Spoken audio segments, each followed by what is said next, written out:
real estate rock stars. Hey, I got a question for you. Do you ever feel like you're juggling flaming torches while riding a unicycle? That was the best analogy I had for what this real estate business is. Today, we're diving into the secrets to staying calm, cool, and collected, even when the world feels like a circus. Let's get this show on the road. Thanks for joining us today on the Agent Power Huddle. I'm your host, Dill Ward, an active and highly productive icon agent with eXp Realty in Portland, Oregon. Hey, we're always happy to serve your referrals here or be a great tour guide because we love this city and I am obsessed with personal development. I brought on a special guest today to help discuss the top 5 leadership topics that we know can help get you in the right frame of mind to not just tackle the day, but to be your best self in real estate and life. Please help me welcome my dear friend and fellow colleague, Tamra Stone. Thanks so much for having me, Dill. I'm so excited about this. Cue the clapping, cue the boo, the hoorays, the hurrahs, woo! Hey guys, this is so exciting. Not just get to hear me as a talking head, you get to hear someone else's ideas too. Obviously, we are, the title of this episode is Agent Inspired, right? So we want to fire you up. We want to make this day like the best day you ever had in your whole life because you can do anything if you're just ready for it. And I know that Tam and I, we call her Special Agent Tam because, hey, we are just always having our own little chitty chatty talks like this. And we thought, how fun would it be to just record it and let other people talk, other people hear pretty much how crazy we are, but just how positive we are and how inspired we are. And so I went ahead and I was getting ready for this episode and I thought, well, I could ask ChatGPT to tell me what is in the minds of people and what do they need to hear. And I thought, wait a minute, that would be the entire population and what's in their mind. So I'm not going to do that. I'm just going to ask my Facebook friends because those are all highly chosen. This is another pro tip, guys. If people annoy you, you can vote them off the island. You can unfollow. If it's your cousin, sister, brother, they don't have to know you're not following anymore. Just permission granted, okay? However, so I asked my friends, I said, hey, what are the top leadership topics in people's mind right now? And they just gave me a ton of great stuff. And I was like, okay, well, let me distill this down to what might actually be actionable for you today. So we're going to cover the top 5 that we think are going to help you move the needle forward. Tam, how you doing today? I'm amazing. I'm so excited, super pumped. Thank you for having me. Yeah. Hey, why don't you tell our audience a little bit about you? Because you're just coming on the scene here. They may not know your story or just a little summary. Okay, super fast. Born and raised in the Portland metro area. Got into real estate 5 years ago because I was previously in human resources, which is a misnomer because it sounds like you're helping the humans when actually the humans are the resources for the company. And I just got disillusioned with that because my goal is always to help people. So I thought the best way to do that would be to help them with their goals in real estate. So here I am.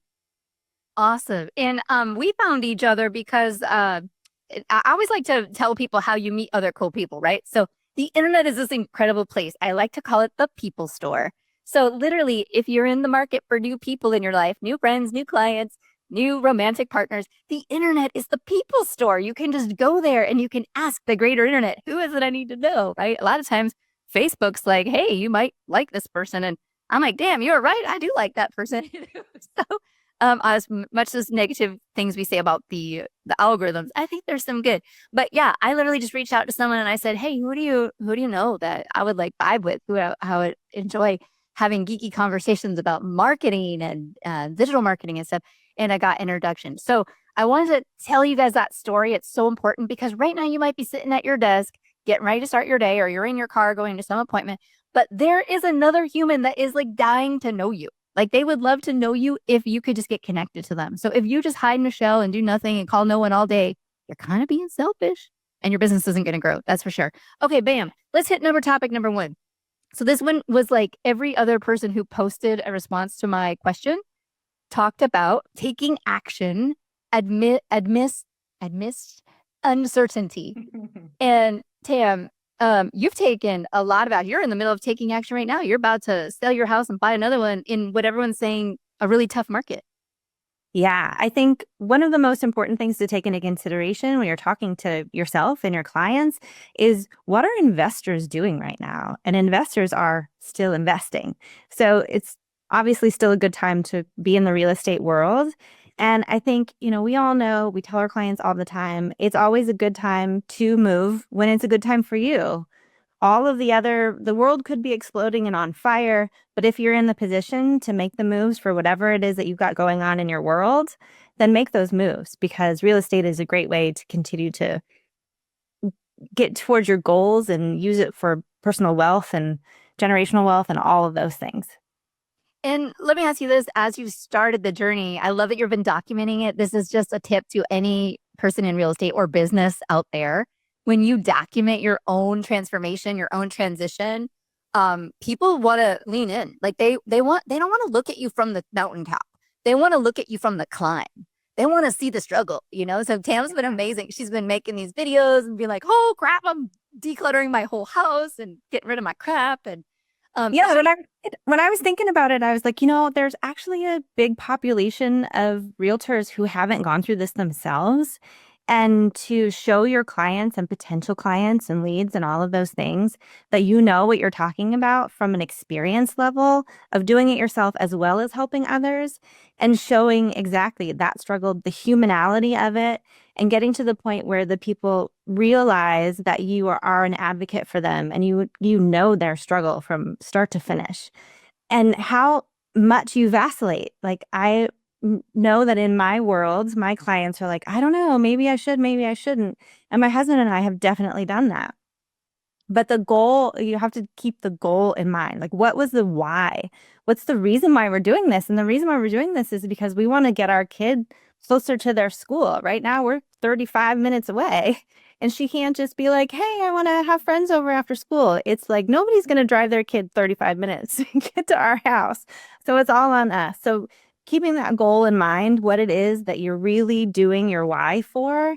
And I think it's really good to help people keep that in mind and then show them the process and that you know exactly what it is that you're doing. I love that. And this kind of literally leads us right into the second point, which is leading with empathy.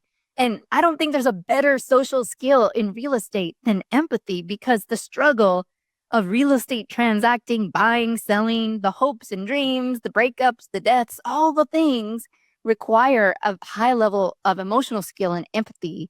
And I think you just said it really best right there. Just even having empathy for yourself, trying to, be in this business, trying to hold space for other people. How would you say that what are some like practical ways to exercise empathy in everyday interactions? Oh my goodness. I feel like I'm such an empathetic person. Sometimes I get myself in trouble.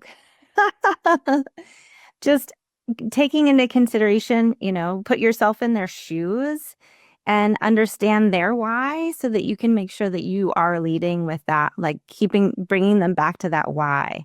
Are we still doing this because of this? Has this changed? And making sure that you're letting them know that you're here for them, because that's the end goal is to get them where they want to be, not where you want them to be. And when you, especially when we have to like deliver bad news, I mean, it is pretty easy to just get so wrapped up in the outcome for the client. But really, the advocacy of our work is to be the rock, right? To be the sounding board of truth and vision to where you're trying to go. But the moment can feel so heated. Like I'm literally in a negotiation right now where the one of the parties is, they're by a dying parent and they're being present with that and having to like get on the phone with me and talk about terms of a contract. And the human side of this business is what's going to keep us relevant from the AI. I mean, the AI will be comforting to organize data and all the other stuff, but someone's got to give you like a verbal hug, man, when you're struggling, right? Yeah, I think being able to let them have their feelings and be the sounding board for those, but still kind of driving the why. I like to for myself and for my clients, be like, I get it. Take tonight to kind of be in your feelings, and then tomorrow we're going to get back at it because really you're there to give the solution, right? Not to harp on the problem. I got another question.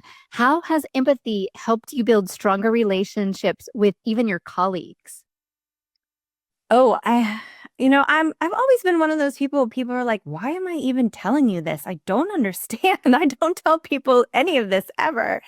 And just, giving that openness and being available to people and helping them understand that you really care so that they keep coming back to you with their questions, whether it's about real estate or connecting with other people within your network. Lots of people are always like, oh, do you know a so and so? Do you know a so and so? And being that connector between people, because then people know that they can rely on you and you are their rock and they can come to you for anything, whether it's personal or real estate related. And sometimes, if you're ever in a transaction and you feel like the other agent is an alien, you're like, why are they so mean? You cannot understand like why they are communicating so poorly or why they're just having such a harsh tone. And, in my career, whenever I bump up against this, I will literally just call it out and be like, hey, what's going on for you? Because I don't think this is your best self, and I think they're so shocked to be called out of the coma that they're falling into because I really truly believe people are good at heart. And anyone who's in this business, doesn't last long if they don't have a heart of service. So, I mean, if I was being kind of crappy to people, I'd want to be called out. Like, I want to be like, what's up with you, Dill? Why are you doing, why are you being like this?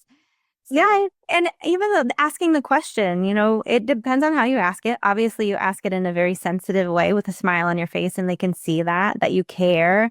And you're not just like, "Hey, man, you're being a jerk," but you're like, "Hey, man, is there something I can do to kind of help you in this situation, kind of get through whatever it is that you got going on, to make sure that we can get to the end point?" And I think you make a good point of not just calling them out, but calling them. Because we can infer all kinds of things in text messages, right? If we're having a bad day and we read a text message and we read our own emotions into that.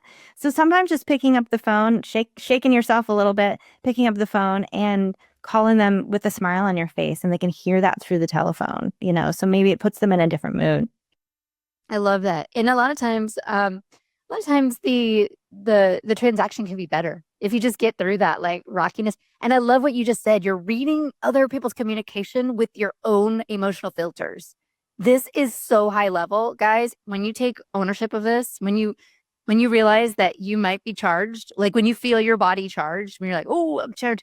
I have literally shown messages to my husband going, "What do they mean?" And he's like, dude, they don't mean nothing. What are you reading into that? I'm like, they hate me. They want everything to do. He's like, that's not what I'm reading, Dill. So just having a sound voice of someone to get you out of your little your funk is such an important part of resetting. We talked about that in an entire episode of resiliency and emotional resetting. And knowing when you're triggered, knowing when you just put on, they say that rose-colored glasses. This is when you put on your negative glasses, when everything's negative and everything's against you, right? Okay, let's move on. This is the next topic, which really flows nice for people who do have too much empathy. I do believe the empaths of the world take on everybody's sorrows, and then we just want to curl up in bed and never do anything. So it is a real thing. The importance of self-care. And self-care is such a weird thing because it's so nebulous and ambiguous that it's hard to identify because every single day you kind of have to inventory and audit your own physical well-being, your emotional health and your physical well-being to say, am I putting enough priority to the things that I know make the machine run well, right? So talk to me a little about self-care in your world. But I think you kind of touched on this a little bit, even with the text messages and being able to hand that over to somebody else that you know and love and trust. I think that can be helpful in self-care too, to be able to ask and evaluate from an outsider's perspective. If they're coming to you and saying, hey, I feel like maybe you're at 50% today. Like, how can I help you? Then you think about it and internalize it yourself. Okay, you're right. Like taking that inventory every morning of like, what kind of energy level do I have and how can I make that change? We talk a lot about drinking a lot of water, getting good sleep, maybe not drinking too much alcohol before you go to bed, but also things like I don't know who was on here listening to the music before this whole thing started, but I have a playlist on my Spotify that is called Tam's um list of awesome or something like that, where it's just like pumps you up. So like you're on your way to a listing appointment and you're feeling down and you put on some amazing music, whether you're having a Zoom call or you're seeing somebody in person, and like whatever makes you want to move your body and dance, and it can flip that switch in your brain. So know what those triggers are that can help you get to a higher vibration level. And my husband and I were just talking about this last night.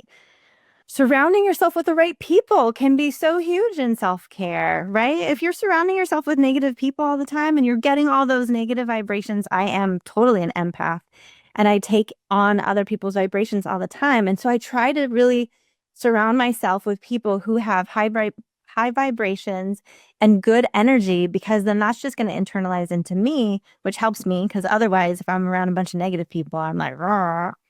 And exercise for me is a big deal. And I know that I have to do it early in the morning because otherwise I'm never going to get it in. But just it can change that mindset. So if you can take some stock of yourself and what it is that's the best for you, I think, whether you're not a morning person, because, we hear all of these stories, wake up at 4 a.m. The high producers are putting in all of this work. Some of it is knowing what it is that makes you you and what you need in order for self-care. And maybe that's sleeping in until 8 o'clock.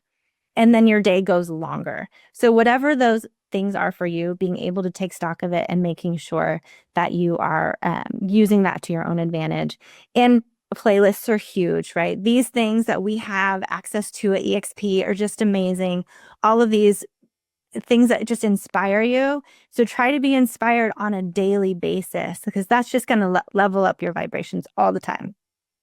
I love that. And every single day self-care can look different, right? I think it's like auditing where you're going awry. Like, oh, I forgot to eat yesterday and didn't do this or didn't do that. Like sometimes that's the struggle. But other times the struggle is you're getting too leashed to your phone. Like you're falling into your addiction, you're falling into your scroll, you're letting a client text you too late and it goes on for too long. Like boundaries are just every single day you kind of have to reinvent where you need to put the boundary to put yourself in a positive state and to protect your energy. And every day, like we're tackling a new set of problems that hopefully if you are a growing individual, y'all, hopefully your problems are new problems. Hopefully not the same problem every time, but it is a privilege to help other people solve their problems. And it's why we can get paid such fantastic income, because we are here on the front line every day going, what can I solve? What can I solve for you? And then at some point at the end of the day comes, you're like, did I ever take a break today? Did I ever do a single squat today? Because I got to move this pelvic bone, or whatever. It's like, it's so important to just allow yourself to reassess every day and to be mindful. And I love that you talked about positive triggers.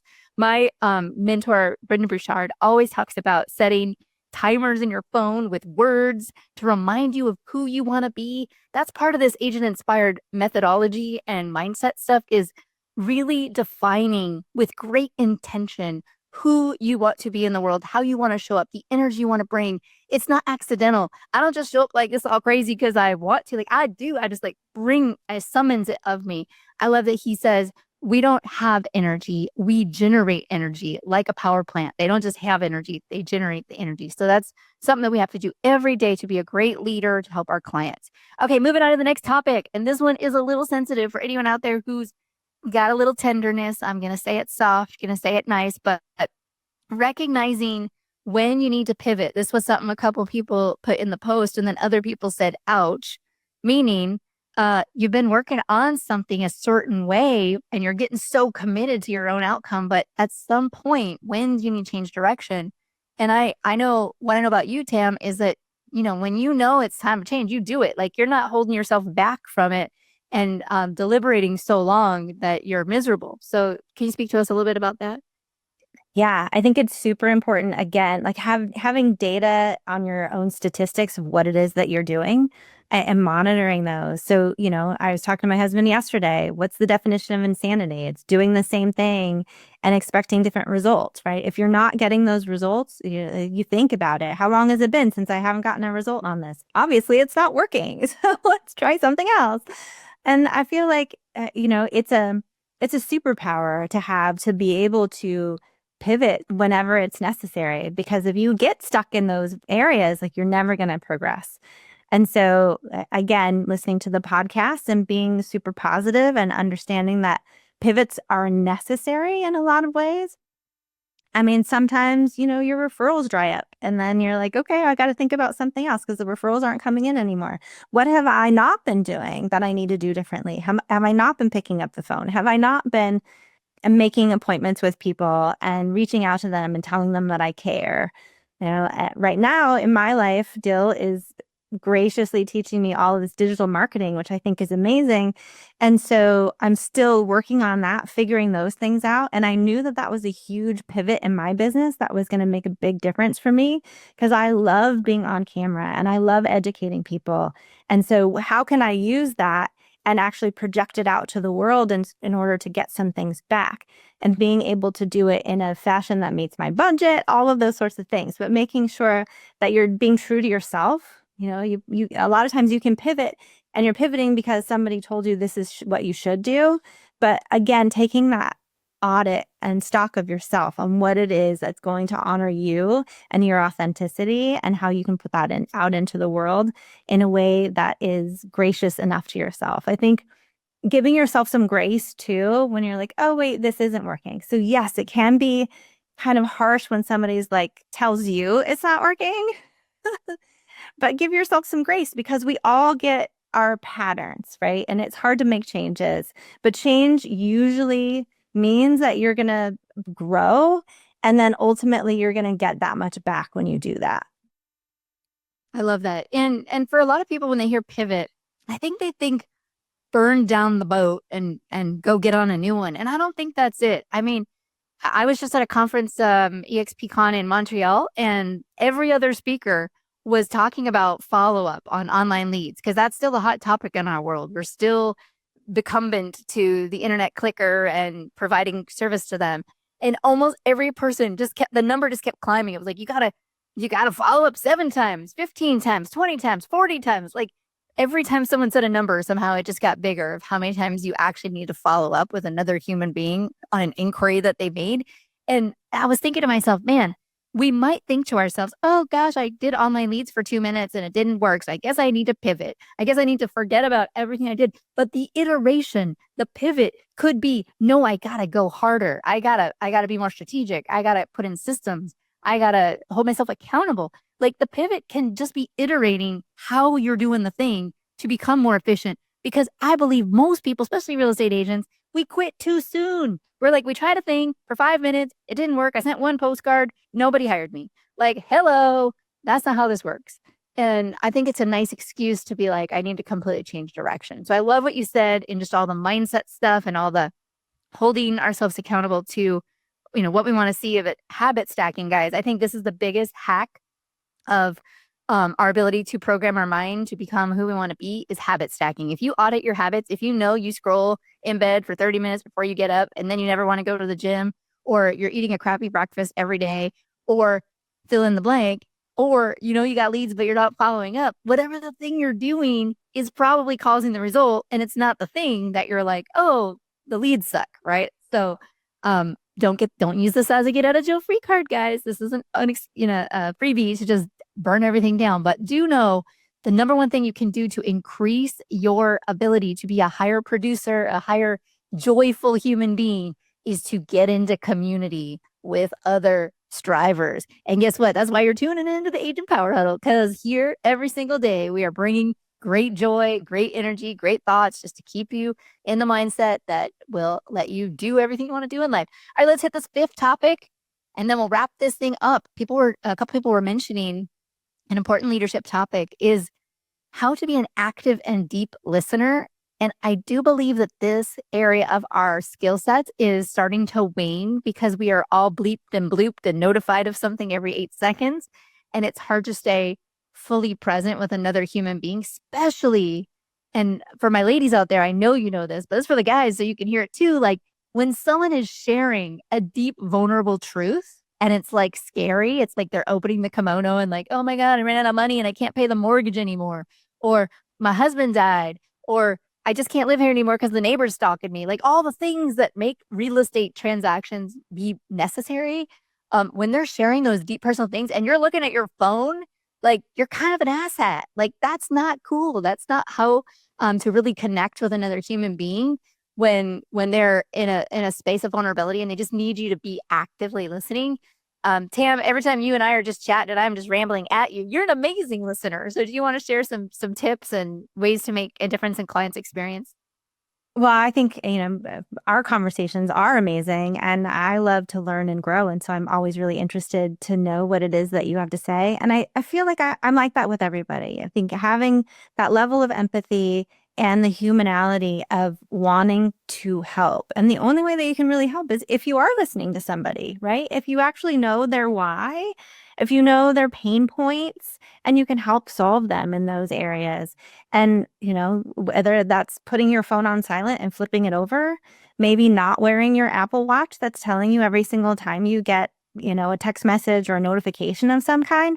So you can be an active listener with anybody that you're present with and giving them, there's nothing better than feeling like you're actually being heard. We all know that for ourselves, right? I get super annoyed when I'm with other agents and I'm having a conversation with them and they're just here like this. Like, wait a second, I thought we were talking. Can you just give me 5 minutes of your time? Because that text message is still going to be there when we're done talking. And being like that for your clients and for anybody in your life, because that's how you would want to be treated in return, right? Like all of this stuff can wait.